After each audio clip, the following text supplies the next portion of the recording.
adanya di masa depan tuh lebih tinggi. Jadi kalau Bitcoin udah resilient selama 16 tahun, belum kenapa-napa, belum pernah kena hack, belum pernah berubah protokolnya, digital monetarinya masih sound, itu akan terus berjalan seperti itu sampai mungkin ya 16 tahun ke depan lagi gitu, sampai 20 tahun ke depan lagi. Di kondisi perang ya, ini gue belajar dari Warren Buffett bahwa cash itu selalu jadi aset yang kalah ya. Dia selalu bilang kalau perang, misalnya perang dunia kedua yang dilakukan adalah apa? Beli properti, beli farmland ya kan, tanah gitu untuk bertani, belinya apapun ya, aset yang penting jangan beli cash. Kenapa? Karena ketika perang ya, contoh USD, lu punya banyak USD, ketika US kirim ground troopnya, mereka akan komit, ntar ujung-ujungnya kayak perang Vietnam gitu, mereka akan komit dan mereka tambah banyak pasukannya sampai terjadi yang namanya national draft, lalu rakyat biasa disuruh jadi tentara ya. Ketika itu terjadi, semua manufaktur di US akan difokuskan untuk senjata ya, dan itu butuh uangnya besar sekali. Ketika mereka butuh uang yang besar sekali, yang dilakukan oleh bank sentral di US apa? Cetak uang, betul.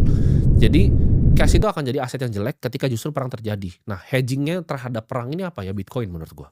Dan gue di sini nggak untuk yakinin kalian untuk beli Bitcoin gitu. Gue nggak butuh kalian untuk beli Bitcoin. Gue tuh udah menang di game kehidupan gitu. Gue nggak butuh untuk mendapatkan uang lagi gitu di sini. Ya, tujuan gue bikin ini kan gue bilang ke lu semua dari awal. Gue rasa ketika gue udah menang dari gamenya, gue berhasil, gue dikasih kesempatan untuk sukses. Fungsi dari gue di sini adalah apa? Gue harus bisa transfer ilmunya. Gue punya tanggung jawab untuk apa? Ngajarin generasi yang sama seperti gue. Jadi kalau ada generasi tua yang mungkin gak mau dengerin gue, nggak apa-apa gitu. Karena ya at least gue bisa ngajarin generasi dari generasi gue nih, Gen Z ke bawah nih. Masih mau dengerin nggak apa-apa. Milenial boomer nggak mau dengerin nggak masalah gitu. Ya.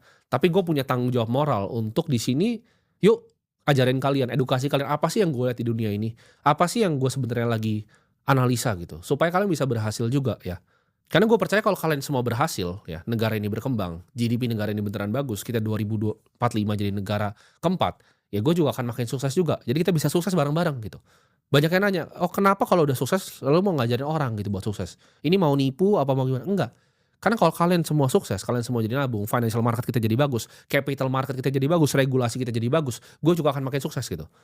Jadi gue lempar batu kenanya dua burung gitu. Satu, kalian makin berhasil juga, gue juga makin berhasil juga ya. Dan kita nggak usah lama-lama lagi, kita langsung borong Bitcoin. Nah ya, kita udah lihat di sini, kita udah masuk di aplikasinya ya. Ini aplikasi gue, yaitu namanya Flock ya. Ini exchange crypto yang gue punya. Jadi gue di sini praktisi ya, gue punya exchange juga ya. Gue juga udah punya Bitcoin. Gue nggak butuh kalian ya. Kalian mau pakai exchange gue, mau pakai exchange teman-teman yang lain, silahkan banget. Kita nggak peduli di situ. Dan oke, kita langsung masuk ini. Jumlah pembelian di sini 100 juta rupiah ya kan. Kita lanjutkan, kita konfirmasi. Jadi harusnya sekitar portofolionya ya, ada sekarang 4,4 miliar, kita lihat di sini. Iya, 4,386 miliar dengan total 35 bulan ya. Banyak yang ngerasa oh profitnya masih sedikit.